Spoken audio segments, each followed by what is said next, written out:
Right, so Qatar, 5 lights on, ahead of the drivers.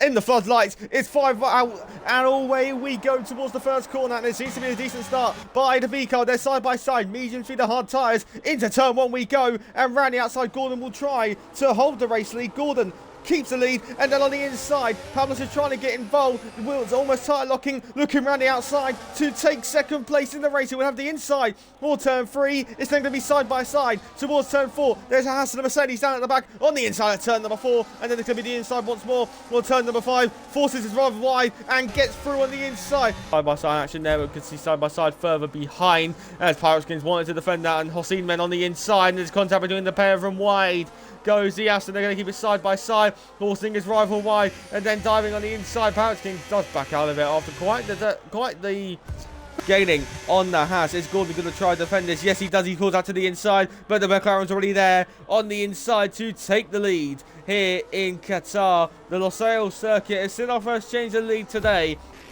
Gordon's just at the fastest first sector. There is yellow flag because off. It's young Himmy Dimes.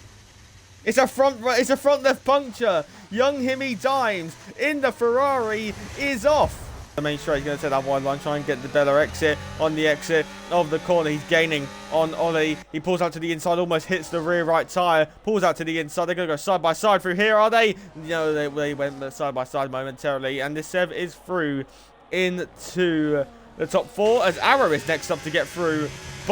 Mainly barged his way through on Ollie, but it is Nissev into the top 4, Arrow into the top 5, and these two now need to work together. Michael Louise, but into towards turn number 1. Will he make a late lunge to the inside? 2.5 tenths behind, as Arrow is now through on Nissev. Brand new fastest lap of this race for Arrow within the top 9. The only team with two drivers in the top 10. As there's wide and through goes Nissev around the outside of turn 3 and in towards turn 4. Gordon is failed to keep the V-car behind. Nissev is through into the top 3, and he's got 1 down, 2 to go.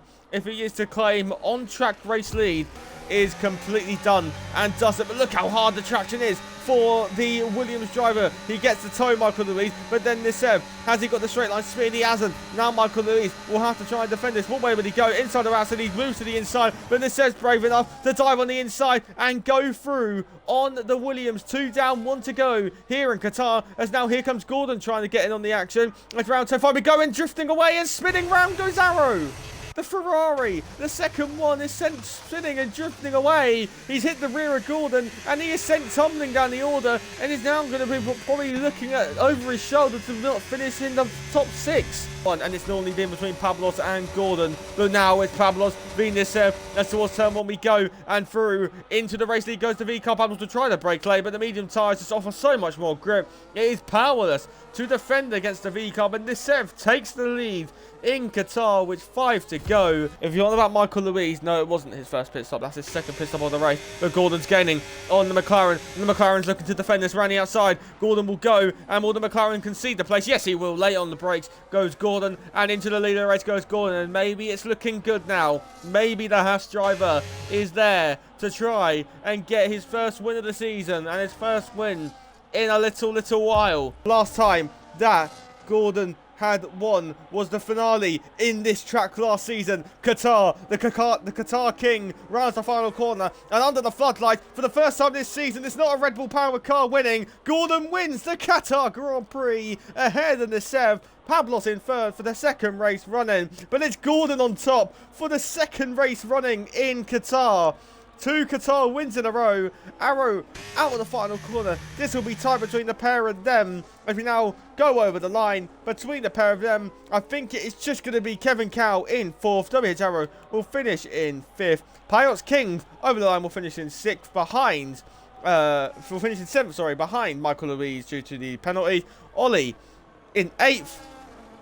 And then it's going to be Mallard in 10th due to his 9-second. Ty Clear will get a top 9. And there you have it. For the first time this season, a driver not named Cookie or Nissev wins, and JG picks up his first win of the season, and his first win since the finale last season in Qatar. JG returns back to winning ways here in Tier 1. Meanwhile, Nissev finishes P2, and Pablos with back-to-back podiums here. And as we look at the standings, Cookie, who already wrapped up the championship last time out. Meanwhile, Nissev jumps ahead of Star as well. But that's been everything from me. If you have enjoyed, please like, follow, subscribe, and send this to your nan. I've been WHF. Thank you all for watching, and goodbye.